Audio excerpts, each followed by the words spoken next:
Doctor Daljit Cheema जुड़े हुए ने साडे नाल श्रोमणी अकाली दल तो लगातार। चीमा जी की कुछ कहना चाहोगे? काफी सारियां गल्लां इस मसले ते हो चुकियां ने। प्रोफेसर महेंद्रपाल सिंह ਉਹ ਆਪਣੇ ਵੱਲੋਂ ਜੋ ਉਹਨਾਂ ਦਾ ਤਰਕ ਹੈ ਉਹ ਦੇ ਰਹੇ ਨੇ, ਕਿਵੇਂ ਦੇਖ ਰਹੇ ਹੋ ਤੁਸੀਂ ਇਸ ਨੂੰ? चलो उन्होंने अपना तर्क हो सकता है, लेकिन शहीद आजम भगत सिंह तो बड़ी वड्डी शहादत देख के आजादी मिलने तो बहुत पहले चले गए सी जी। इस करके संविधान भी जिहड़ा उस तो बाद बनिया ते जे देश के किसी हुक्मरान दे नाल उहदे फैसले दे नाल जिहड़ी है किसी नूं कोई अपनी जिहड़ी है गिला भी हो सकता तो उहदी सजा शहीद आजम भगत सिंह नूं तां नहीं देनी चाहिए जी। इस करके शहीद आजम का अपना एक बहुत बड़ा इतिहासक रोल है। मैं नहीं समझता कि इस डिबेट के विच लिया के शहीद आजम भगत सिंह की जिहड़ी कुर्बानी है, जिहड़ी शहादत है, उन्होंने सानू किसी तरीके जिहड़ा नीवा दिखाना चाहिए। जे किसी पार्टी के नाल आज़ादी तो बाद या देश के किसी हुक्मरान के नाल साडी जिहड़ी है किसी गल दे उत्ते सहमति है तो उहदे खिलाफ बोलना जायज़ होएगा, ना कि वो लोग जिहड़े इन्ना आज़ादी तो पहला इन्ने साल जिहड़े कुर्बानियां दे के एक बड़ा वड्डा हुलारा देश की आज़ादी के अंदोलन नूं दे के गए ते अज असीं उन्हां दे खिलाफ बोलना शुरू कर दिए जी। जो मैं तुहाडे बयान तो समझी आज़ादी तो बाद कोई गलती होई है उहदी सजा भगत सिंह तो नहीं दित्ती जा सकती जी। जो मैं तुहाडे बयान तो समझी ਉਹ ਇਹ ਕਿ 23 ਮਾਰਚ 1931 ਨੂੰ ਸ਼ਹੀਦ ਆਜ਼ਮ ਭਗਤ ਸਿੰਘ ਰਾਜਗੁਰੂ ਸੁਖਦੇਵ ਨੂੰ ਫਾਂਸੀ ਦਿੱਤੀ ਗਈ। 1947 ਦੇ ਵਿੱਚ ਜਾ ਕੇ ਦੇਸ਼ ਆਜ਼ਾਦ ਹੁੰਦਾ ਹੈ। 1950 ਦੇ ਵਿੱਚ ਕਨਸਟੀਟਿਊਸ਼ਨ ਆਫ ਇੰਡੀਆ ਬਣਦਾ ਹੈ ਤੇ ਉਸ ਮਸਲੇ ਦੇ ਵਿੱਚ ਹੁਣ ਜੋ ਤਰਕ ਪ੍ਰੋਫੈਸਰ ਮਹਿੰਦਰਪਾਲ ਸਿੰਘ ਜੀ ਤੁਸੀਂ ਦੇ ਰਹੇ ਹੋ ਕਿ ਜਿਹੜਾ ਦੇਸ਼ ਦੀ ਵੰਡ ਹੋਈ ਜਾਂ ਫਿਰ ਸਿੱਖਾਂ ਦੇ ਮਸਲੇ ਨੂੰ ਲੈ ਕੇ ਤੁਸੀਂ ਗੱਲ ਕਰ ਰਹੇ ਹੋ, ਖਾਲਿਸਤਾਨ ਦੀ ਗੱਲ ਕਰ ਰਹੇ ਹੋ, ਤਾਂ ਉੱਥੇ ਸ਼ਹੀਦ ਆਜ਼ਮ ਭਗਤ ਸਿੰਘ ਨੂੰ ਘਸੀਟਣਾ ਜਾਇਜ਼ ਹੈ? ਜਿਹੜੀ ਗੱਲ ਹੈ ਨਾ, ਤੁਸੀਂ ਇੱਕ ਲਾਈਨ ਤੇ ਚੱਲ ਰਹੇ ਹੋ, ਮੈਂ ਇੱਕ ਲਾਈਨ ਤੇ ਚੱਲ ਰਿਹਾ। ਮੈਂ ਭਗਤ ਸਿੰਘ ਦੇ ਵਾਰਸਾਂ ਵਰਸਸ ਹਨ ਜਰਨੈਲ ਸਿੰਘ ਜੀ ਦੇ ਵਾਰਸਾਂ ਦੇ ਵਿੱਚ ਲੜਾਈ ਨੂੰ ਦੁਨੀਆ ਸਾਹਮਣੇ ਲਿਆਉਣਾ ਚਾਹੁੰਦਾ। ਤੁਸੀਂ ਤਰਕ ਦੀ ਗੱਲ ਕੀਤੀ ਹੈ। ਜਦੋਂ ਇੱਕ ਦੇਸ਼ ਸਾਡੀ ਕੌਮ ਖਤਮ ਕਰੇਗਾ ਤਾਂ ਸਾਡੇ ਵੀ ਹੀਰੋ ਹੋਣਗੇ, ਉਹਨਾਂ ਦੇ ਵੀ ਹੀਰੋ ਹੋਣਗੇ। ਉਹ ਕਨਸੈਪਚੁਅਲ ਸਟਰਗਲ ਹੈ, ਉਹ ਕਨਸੈਪਟ ਦੀ ਸਟਰਗਲ ਹੈ। ਇਸ ਚੀਜ਼ ਨੂੰ ਸਮਝੋ, ਵੱਡੇ ਦਾਇਰੇ 'ਚ ਲੈ ਕੇ ਜਾਓ ਇਸ ਬਹਿਸ ਨੂੰ ਜੀ। ਉਹ ਕਨਸੈਪਚੁਅਲ ਸਟਰਗਲ ਹੈ, ਸਾਡਾ ਸੰਘਰਸ਼ ਹੈ। ਸਾਡੇ ਸੰਘਰਸ਼ ਨੂੰ ਸਨੱਬ ਕੀਤਾ ਜਾਂਦਾ ਉਸ ਸੋਚ ਵੱਲੋਂ ਜਿਹਨੂੰ ਭਗਤ ਸਿੰਘ ਦੀ ਸੋਚ ਮੰਨਦੇ ਨੇ, ਕਿਉਂਕਿ ਇਹ ਬਹੁਤ ਵੱਡਾ ਵਿਸ਼ਾ। ਤੁਸੀਂ ਛੋਟੇ ਜਿਹੇ ਕਮੈਂਟ ਲੈ ਕੇ ਕਰ ਦਿੰਦੇ ਹੋ, ਮੈਂ ਕਿਰਪਾ ਕਰਕੇ ਕਹਿਣਾ ਇਹ ਬਹੁਤ ਵੱਡਾ ਵਿਸ਼ਾ ਹੈ।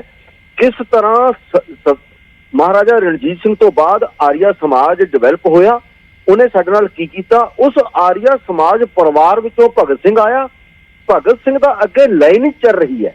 ਤੁਸੀਂ ਇਹ ਸਾਰੇ ਕਨਸੈਪਟ ਭੁੱਲ ਕੇ ਛੋਟੇ ਜਿਹੇ ਇੱਕ ਬਿਆਨ ਤੇ ਗੱਲ ਕਰ ਦਿੰਦੇ ਹੋ, ਉਦਾਂ ਕਿਵੇਂ ਕਲੀਅਰ ਹੋ ਸਕਦਾ ਲੋਕਾਂ ਨੂੰ?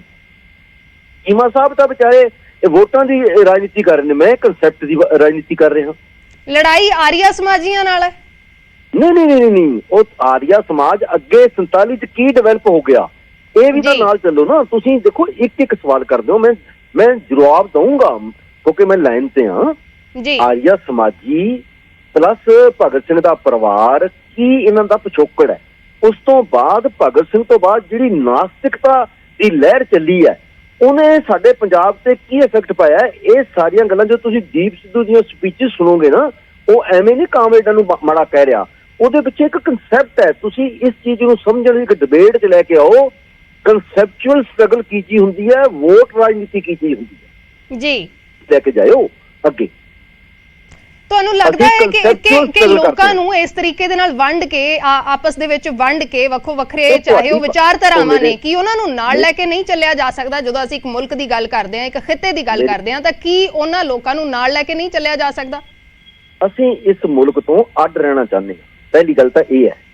ਦੂਜੀ ਗੱਲ ਇਹ ਹੈ ਕਿ ਤੁਸੀਂ ਜੋ ਕਹਿ ਰਹੇ ਹੋ ਉਹ ਹਿੰਦੁਸਤਾਨ ਦੇ ਕਨਸੈਪਟ 'ਚ ਠੀਕ ਹੈ, ਪਰ ਜਦੋਂ ਤੁਸੀਂ ਹਿੰਦੁਸਤਾਨ ਤੇ ਖਾਲਿਸਤਾਨ ਇਹ ਦੋ ਕਨਸੈਪਟਸ ਦੀ ਗੱਲ ਕਰੋਗੇ ਨਾ, ਤਾਂ ਇਹ ਟਕਰਾਓ ਕਈ ਵਾਰ ਹੋਏਗਾ। ਅੱਜ ਭਗਤ ਸਿੰਘ ਤੇ ਹੋਇਆ, ਕੱਲ ਮਹਾਤਮਾ ਗਾਂਧੀ ਤੇ ਵੀ ਹੋ ਸਕਦਾ ਹੈ, ਪਰਸੋਂ ਕਿਸੇ ਹੋਰ ਤੇ ਵੀ ਹੋ ਸਕਦਾ। ਇੰਦਰਾ ਗਾਂਧੀ ਤੇ ਆ ਜਾਏਗੀ ਗੱਲ, ਉਸ ਤੇ ਵੀ ਇਹ ਹੁਕਮਰਾਨ ਕਹਿਣਗੇ ਵੀ ਦਰਬਾਰ ਸਾਹਿਬ ਤੇ ਹਮਲਾ ਠੀਕ ਸੀ, ਚੀਮਾ ਸਾਹਿਬ ਚੁੱਪ ਕਰ ਜਾਣਗੇ, ਹੈ ਨਾ।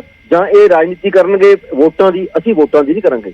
ਇਹ ਗੱਲਾਂ ਚੱਲਦੀਆਂ ਰਹਿਣਗੀਆਂ, ਇਹ ਇੱਕ ਗੱਲ ਨਾਲ ਨਹੀਂ ਨਿਬੜਨੀਆਂ। ਇਹ ਕਿਤੇ ਬੈਠ ਕੇ ਨੈਗੋਸ਼ੀਏਬਲ ਹੋਣਾ, ਜਿੱਥੇ ਸਨਮਾਨ ਦਿੱਤਾ ਜਾਏਗਾ ਸਿੱਖਾਂ ਦੇ ਹੀਰੋਜ਼ ਨੂੰ ਵੀ, ਉੱਥੇ ਸਨਮਾਨ ਦਿੱਤਾ ਜਾਏਗਾ ਭਗਤ ਸਿੰਘ ਦੇ ਵਾਰਸਾਂ ਨੂੰ ਵੀ। ਅਸੀਂ ਦਵਾਂਗੇ ਉਸ ਟਾਈਮ ਜਿਸ ਟਾਈਮ ਉਹ ਸਾਡੇ ਵਾਲਿਆਂ ਨੂੰ ਦੇਣਗੇ, ਟੇਬਲ ਤੇ ਬਿਠਾਉਣਗੇ, ਸੰਤ ਜਰਨੈਲ ਸਿੰਘ ਦੇ ਵਾਰਸ ਬੈਠਣਗੇ, ਉਸ ਦਿਨ ਨਿਬੜਨੀ ਹੈ ਇਹ ਗੱਲ, ਐਵੇਂ ਨਹੀਂ ਨਿਬੜ ਸਕਦੀ।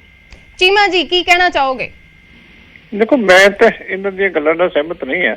ਅਸੀਂ ਤਾਂ ਜਿੱਥੇ ਬੋਲਣ ਦੀ ਲੋੜ ਹੁੰਦੀ ਹੈ, ਜੇ 1984 ਦੀ ਗੱਲ ਕਰਦੇ ਆ ਤੇ ਉਹਦੇ ਤੇ ਸ਼੍ਰੋਮਣੀ ਅਕਾਲੀ ਦਲ ਜੋ ਉਸ ਵੇਲੇ ਜਿਹੜਾ ਜ਼ੁਲਮ ਹੋਇਆ, ਬੇਇਨਸਾਫੀ ਹੋਈ, ਉਹਦੇ ਖਿਲਾਫ ਹਮੇਸ਼ਾ ਡਟ ਕੇ ਬੋਲਦਾ ਰਿਹਾ। ਪਰ ਜੋ ਉਹਨਾਂ ਦੀ ਆਪਣੀ ਵਿਚਾਰਧਾਰਾ ਹੈਗੀ ਹੈ ਵੱਖਰੇ ਦੇਸ਼ ਦੀ, ਉਹਦੇ ਨਾਲ ਸ਼੍ਰੋਮਣੀ ਅਕਾਲੀ ਦਲ ਕਦੇ ਵੀ ਸਹਿਮਤ ਨਹੀਂ ਹੋਇਆ। ਔਰ ਇਹ ਜਿਹੜੀ ਹੈ ਉਹਨਾਂ ਦਾ ਵੀ ਮੈਂ ਸਮਝਦਾ ਕਿ ਦੋਹਰਾ ਸਟੈਂਡ ਹੈ ਕਿ ਉਸੇ ਸੰਵਿਧਾਨ ਦੇ ਤਹਿਤ ਇਲੈਕਸ਼ਨਾਂ ਲੜਨੀਆਂ, ਉਸੇ ਸੰਵਿਧਾਨ ਦੇ ਤਹਿਤ ਸਹੁੰ ਚੁੱਕਣੀ, ਤੇ ਜਦੋਂ ਅਸੀਂ ਜਿੱਤ ਜਾਈਏ ਫਿਰ ਅਸੀਂ ਜਿਹੜੀ ਹੈ ਵੱਖਰੀ ਗੱਲ ਕਰਨੀ। ਇਹ ਆਪਣੇ ਹਿਸਾਬ ਨਾਲ ਜਸਟੀਫਾਈ ਕਰ ਸਕਦੇ ਆ, ਪਰ ਪਬਲਿਕ ਕਦੀ ਵੀ ਇਸ ਦੋਹਰੇ ਕੰਸੈਪਟ ਨੂੰ ਮੰਨਣ ਨੂੰ ਤਿਆਰ ਨਹੀਂ ਹੋਏਗੀ। ਜਿਸ ਦਿਨ ਨੋਮੀਨੇਸ਼ਨ ਫਾਈਲ ਕਰਨੇ ਆ, ਜਿਸ ਦਿਨ ਸਹੁੰਆਂ ਚੁੱਕਣੀਆਂ, ਉਸ ਦਿਨ ਉਸੇ ਸੰਵਿਧਾਨ ਨੂੰ ਅਸੀਂ ਸੁਪਰੀਮ ਮੰਨਣਾ। ਫਿਰ ਜਿਸ ਦਿਨ ਪਾਰਲੀਮੈਂਟ ਦੇ ਵਿੱਚ ਸਹੁੰ ਚੁੱਕਣੀ ਹੈ, ਫਿਰ ਉਸੇ ਸੰਵਿਧਾਨ ਨੂੰ ਸੁਪਰੀਮ ਮੰਨਣਾ। ਅਸੀਂ ਉਸੇ ਸੰਵਿਧਾਨ ਦੇ ਅੰਦਰ ਜਿਹੜਾ ਦੇਸ਼ ਦਾ ਸਿਸਟਮ ਚੱਲ ਰਿਹਾ ਉਹਦੇ ਵਿੱਚ ਵਿਚਰ ਕੇ ਸਾਰੀਆਂ ਤਾਕਤਾਂ ਵੀ ਲੈਣੀਆਂ, ਔਰ ਨਾਲ ਦੀ ਨਾਲ ਜਿਹੜਾ ਹੈਗਾ ਆਪਣੀ ਜਿਹੜੀ ਹੈ ਵੱਖਰੇ ਦੇਸ਼ ਦੀ ਵੀ ਗੱਲ ਕਰਨੀ ਕਿ ਅਸੀਂ ਦੇਸ਼ ਨੂੰ ਨਹੀਂ ਮੰਨਦੇ। ਦੋ ਚੀਜ਼ਾਂ ਇਹ ਆਪਣਾ ਤੇ ਕਹਿ ਸਕਦੇ ਆ, ਉਦਾਹਰਨਾਂ ਦੇ ਸਕਦੇ ਆ, ਪਰ ਪਬਲਿਕ ਦੇਸ਼ ਦੀ ਇਸ ਕੰਸੈਪਟ ਨੂੰ, ਦੋਹਰੇ ਕੰਸੈਪਟ ਨੂੰ ਮੰਨਣ ਨੂੰ ਕਦੇ ਵੀ ਤਿਆਰ ਨਹੀਂ ਹੋਏਗੀ। ਜੀ ਪ੍ਰੋਫੈਸਰ ਮਹਿੰਦਰਪਾਲ ਜੀ, ਇੱਕ ਸਵਾਲ ਇਸੇ ਦੇ ਨਾਲ ਜੁੜਿਆ ਹੋਇਆ ਜੋ ਡਾਕਟਰ ਦਲਜੀਤ ਚੀਮਾ ਵੀ ਕਹਿ ਰਹੇ ਨੇ, ਚਾਹੇ ਉਹ ਸੰਵਿਧਾਨ ਦੀ ਗੱਲ ਕਰ ਲਈਏ, ਸੰਵਿਧਾਨ ਦੀ ਸਹੁੰ ਚੁੱਕਣ ਦੀ ਗੱਲ ਕਰ ਲਈਏ, ਇਸ ਵਾਰ ਜਿਹੜੀ ਚੋਣ ਲੜੀ ਗਈ ਸਿਮਰਨਜੀਤ ਸਿੰਘ ਮਾਨ ਦੇ ਵੱਲੋਂ, ਜਿਹੜੀ ਚੋਣ ਲੜੀ ਗਈ, ਇਹ ਬਹੁਤ ਵਾਰ ਜ਼ਿਕਰ ਆਇਆ ਕਿ ਉਹ ਸਿਰਫ ਜਿਹੜਾ ਖਾਲਿਸਤਾਨ ਦਾ ਮੁੱਦਾ ਚੁੱਕਦੇ ਹੋਏ ਸੀ ਉਸ ਨੂੰ ਛੱਡ ਕੇ ਨਹੀਂ, ਲੇਕਿਨ ਉਸ ਦੇ ਨਾਲ ਸਾਰੇ ਭਾਈਚਾਰਿਆਂ ਨੂੰ, ਸਾਰੀਆਂ ਵਿਚਾਰਧਾਰਾਵਾਂ ਨੂੰ ਕਿਤੇ ਨਾ ਕਿਤੇ ਨਾਲ ਲੈ ਕੇ ਚੱਲੇ ਨੇ, ਜੋ ਉਹਨਾਂ ਦੀ ਪ੍ਰਚਾਰ ਮੁਹਿੰਮ ਸੀ। ਤਾਂ ਹੁਣ ਕੀ ਬਦਲ ਗਿਆ ਜਿੱਤਣ ਤੋਂ ਬਾਅਦ? ਦੇਖੋ, ਖਾਲਿਸਤਾਨ ਵਿੱਚ ਸਾਰੀਆਂ ਵਿਚਾਰਧਾਰਾਵਾਂ ਕਿਉਂ ਨਹੀਂ ਚੱਲਣੀਆਂ? ਉਹ ਇੱਕ ਦੇਸ਼ ਹੋਊਗਾ। ਜੇ ਇੰਡੀਆ ਵਿੱਚ, ਇੰਗਲੈਂਡ ਵਿੱਚ, ਅਮਰੀਕਾ ਵਿੱਚ, ਪਾਕਿਸਤਾਨ 'ਚ, ਹੋਰ ਥਾਵਾਂ ਤੇ ਸਾਰੇ ਇਕੱਠੇ ਰਹਿ ਸਕਦੇ ਨੇ, ਤਾਂ ਖਾਲਿਸਤਾਨ ਦੇ ਵਿੱਚ ਕਿਉਂ ਨਹੀਂ ਰਹਿਣਗੇ? ਪਹਿਲੀ ਗੱਲ। ਦੂਜੀ ਗੱਲ, ਮੈਂ ਚੀਮਾ ਸਾਹਿਬ ਨੂੰ ਇੱਕ ਬੇਨਤੀ ਕਰਕੇ ਸਵਾਲ ਕਰਦਾ ਵੀ ਚਲੋ ਸਾਡੀ ਲੜਾਈ ਦੇ ਵਿੱਚ ਤੁਸੀਂ ਨਹੀਂ ਆਉਂਦੇ ਖਾਲਿਸਤਾਨ ਦੀ, ਕੋਈ ਗੱਲ, ਮੈਂ ਉਹਦੇ ਤੇ ਕੋਈ ਇਨਸਿਸਟ ਨਹੀਂ ਕਰਦਾ, ਪਰ ਇੱਕ ਗੱਲ ਤਾਂ ਦੱਸੋ ਵੀ ਜਿਹਨੂੰ ਤੁਸੀਂ ਸੰਵਿਧਾਨ ਕਹਿੰਦੇ ਹੋ, ਮੈਂ ਵੀ ਕਹਿੰਦਾ, ਉਹਦੇ ਵਿੱਚ ਤੁਹਾਡੀ ਕੌਮ ਦੇ, ਸਿੱਖ ਕੌਮ ਦੇ ਸਰਦਾਰ ਹੁਕਮ ਸਿੰਘ ਜੀ ਤੇ ਸਰਦਾਰ ਭੁਪਿੰਦਰ ਸਿੰਘ ਮਾਨ ਨੇ ਸਿਗਨੇਚਰ ਕੀਤੇ ਸੀ ਸੰਵਿਧਾਨ ਤੇ? ਨਹੀਂ ਕੀਤੇ। ਜਿਹੜੇ ਖਰੜਾ ਕਮੇਟੀ ਦੇ ਮੈਂਬਰ ਸੀ, ਬਿੱਟੂ ਸਾਹਿਬ, ਦਲਜੀਤ ਸਿੰਘ ਜੀ ਦੱਸਣ। ਜੀ ਚੀਮਾ ਜੀ ਕੀ ਕਹਿਣਾ ਚਾਹੋਗੇ ਇਸ ਦੇ ਉੱਤੇ? ਦੇਖੋ, ਗੱਲ ਇਹ ਹੈ ਕਿ ਉੱਥੇ ਰੋਸ ਪ੍ਰਗਟ ਕੀਤਾ, ਉਹਨਾਂ ਨੇ ਸਿਗਨੇਚਰ ਨਹੀਂ ਕੀਤੇ, ਪਰ ਜਿਹੜੀ ਹੈ ਉਹ ਸੰਵਿਧਾਨ ਅਸੀਂ ਮੰਨਦੇ ਪਏ 1950 ਤੋਂ ਲੈ ਕੇ। ਅੰਡਰ ਪ੍ਰੋਟੈਸਟ ਮੰਨਦੇ ਆ, ਅੰਡਰ ਪ੍ਰੋਟੈਸਟ ਮੰਨਦੇ ਆ ਚੀਮਾ ਸਾਹਿਬ, ਅੰਡਰ ਪ੍ਰੋਟੈਸਟ ਕੋਈ ਵੀ ਚੀਜ਼ ਮੰਨੀ ਜਾ ਸਕਦੀ ਹੈ, ਮੰਨਦੇ ਪਏ ਆ।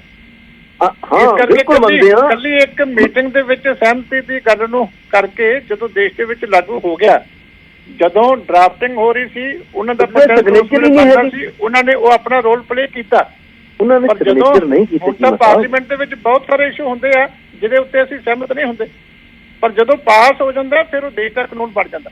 ਇਸੇ ਤਰ੍ਹਾਂ ਜਦੋਂ ਸੰਵਿਧਾਨ ਵੀ ਪਾਸ ਹੋ ਗਿਆ ਸੀ, ਫਿਰ ਉਹ ਦੇਸ਼ ਦਾ ਸੰਵਿਧਾਨ ਬਣ ਗਿਆ, ਉਹਨੂੰ ਲੋਕਾਂ ਨੇ ਮੰਨਿਆ ਨਹੀਂ। ਅਸੀਂ ਅੰਡਰ ਪ੍ਰੋਟੈਸਟ ਮੰਨਦੇ ਹਾਂ, ਅਸੀਂ ਵੀ ਮੰਨਦੇ ਹਾਂ। ਤਰੀਕਾ ਹੁੰਦਾ, ਸਭਿਅਕ ਤਰੀਕਾ ਡੈਮੋਕ੍ਰੇਸੀ ਦੇ ਵਿੱਚ ਇਹੀ ਹੁੰਦਾ ਕਿ ਤੁਹਾਡਾ ਜਿਹੜਾ ਡਿਫਰੈਂਸ ਆਫ ਓਪੀਨੀਅਨ ਹੋ ਸਕਦਾ, ਤੁਸੀਂ ਆਪਣਾ ਡਿਫਰੈਂਸ ਆਫ ਓਪੀਨੀਅਨ ਜਿਹੜਾ ਟੇਬਲ ਤੇ ਰੱਖੋ, ਡਿਬੇਟ ਦੇ ਵਿੱਚ ਰੱਖੋ, ਲੇਕਿਨ ਫਾਈਨਲ ਜੋ ਮੈਜੋਰਟੀ ਦੇ ਵਿੱਚ ਪਾਸ ਹੋ ਜਾਂਦਾ, ਤੁਸੀਂ ਇਹ ਨਹੀਂ ਕਹਿ ਸਕਦੇ ਕਿ ਮੇਰੇ ਤੇ ਦਸਤਖਤ ਨਹੀਂ ਹੈ। ਜਦੋਂ ਤੁਸੀਂ ਉਸ ਪ੍ਰਕਿਰਿਆ ਦੇ ਵਿੱਚ ਡੈਮੋਕ੍ਰੇਟਿਕ ਦੇ ਵਿੱਚ ਭਾਗ ਲੈਂਦੇ ਹੋ, ਉਸ ਡੈਮੋਕ੍ਰੇਟਿਕ ਪ੍ਰਕਿਰਿਆ ਦੇ ਵਿੱਚ ਭਾਗ ਲੈਂਦੇ ਹੋ, ਤਾਂ ਹਰ ਬਿੱਲ ਦੇ ਬਾਅਦ ਵੋਟਿੰਗ ਹੋਣੀ ਹੁੰਦੀ ਹੈ। ਉਸ ਵੋਟਿੰਗ ਹੋਣ ਤੋਂ ਬਾਅਦ ਉਹ ਕਾਨੂੰਨ ਜਿਹੜਾ ਉਸ ਸੂਬੇ ਦਾ ਜਾਂ ਉਸ ਦੇਸ਼ ਦਾ ਬਣਦਾ। ਜੇ ਅਸੀਂ ਸਹਿਮਤ ਨਹੀਂ ਹੁੰਦੇ ਫਿਰ ਸਾਨੂੰ ਉਸ ਡਿਬੇਟ ਦੇ ਵਿੱਚ ਜਾਣਾ ਨਹੀਂ ਚਾਹੀਦਾ। ਵੋਟਿੰਗ ਖਰੜਾ ਕਮੇਟੀ ਵਿੱਚ ਵੋਟਿੰਗ ਨਹੀਂ ਹੋ ਰਹੀ ਸੀ ਦਲਜੀਤ ਸਿੰਘ ਜੀ, ਖਰੜਾ ਕਮੇਟੀ ਵਿੱਚ ਵੋਟਿੰਗ ਨਹੀਂ, ਖਰੜਾ ਕਮੇਟੀ 'ਚ ਵੋਟਿੰਗ ਨਹੀਂ ਹੋ ਰਹੀ ਸੀ। ਉੱਥੇ ਅੱਡ-ਅੱਡ ਕੌਮਾਂ ਦੇ ਰਿਪਰੈਜ਼ੈਂਟੇਟਿਵ ਬੈਠੇ ਸੀ। ਤੁਹਾਡੀ ਕੌਮ ਦੇ ਰਿਪਰੈਜ਼ੈਂਟੇਟਿਵ ਨੇ ਕਿਹਾ ਕਿ ਸਾਨੂੰ ਇਹ ਮਨਜ਼ੂਰ ਨਹੀਂ, ਅਸੀਂ ਤਾਂ ਸਿਗਨੇਚਰ ਹੀ ਨਹੀਂ ਕਰਦੇ ਹਾਂ। ਇਸ ਚੀਜ਼ ਦੇ ਉੱਤੇ ਮੈਂ ਕੰਸਨਟਰੇਟ ਕਰਦਾ। ਨੰਬਰ 2, ਤੁਸੀਂ ਬਾਰ-ਬਾਰ ਮੇਰੇ ਤੇ ਕਹਿ ਰਹੇ ਹੋ, ਚੀਮਾ ਸਾਹਿਬ ਵੀ ਤੁਸੀਂ ਵੀ ਕਹਿ ਰਹੇ ਹੋ ਕਿ ਤੁਸੀਂ ਮਤਲਬ ਕਿ ਉਸ ਸੰਵਿਧਾਨ ਨੂੰ ਮੰਨਦੇ ਕਿਉਂ? ਮੈਂ ਬੇਨਤੀ ਕਰ ਰਿਹਾ ਕਿ ਅਸੀਂ ਅੰਡਰ ਪ੍ਰੋਟੈਸਟ ਮੰਨਦੇ ਹਾਂ।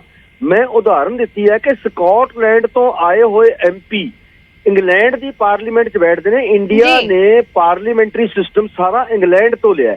ਜੇ ਸਕਾਟਲੈਂਡ ਦਾ MP ਪ੍ਰੋਟੈਸਟ ਕਰਕੇ ਇੰਗਲੈਂਡ ਦਾ MP ਬਣ ਸਕਦਾ ਹੈ, ਤਾਂ ਸਿਮਰਨਜੀਤ ਸਿੰਘ ਮਾਨ ਖਾਲਿਸਤਾਨ ਦਾ ਪ੍ਰੋਟੈਸਟ ਜਿਤਾ ਕੇ ਇੰਡੀਅਨ ਜਿਹੜੀ ਪਾਰਲੀਮੈਂਟ 'ਚ ਕਿਉਂ ਨਹੀਂ ਬੈਠ ਸਕਦਾ? ਜੀ ਪਹਿਲਾਂ ਵੀ ਬੈਠੇ ਨੇ, ਹੁਣ ਵੀ ਚੁਣੇ ਗਏ ਨੇ।